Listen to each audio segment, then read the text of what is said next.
Na vovtorok pred poladňom bude slunечно, a od poladňa na sjeverovojvodini príde pochmarenie, ktoré še prešíri i na druhý kraj. Možlivý i kratkotrvací mocnejší dišť. Vítr ráno bude zmocnjený juhovostočni, u južnim Banatu bar zmocni, a po poladnju umereni i zmocnjeni sjeverozahodni.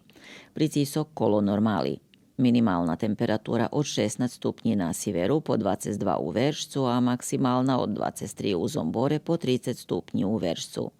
Na stredu bude nižša temperatura u šitskih predjelog zo spremenljivu pohmarenoscu zo slunečnima periodami i ritkim zjavenjom kratkotrvacoho dižđu koncom dnja.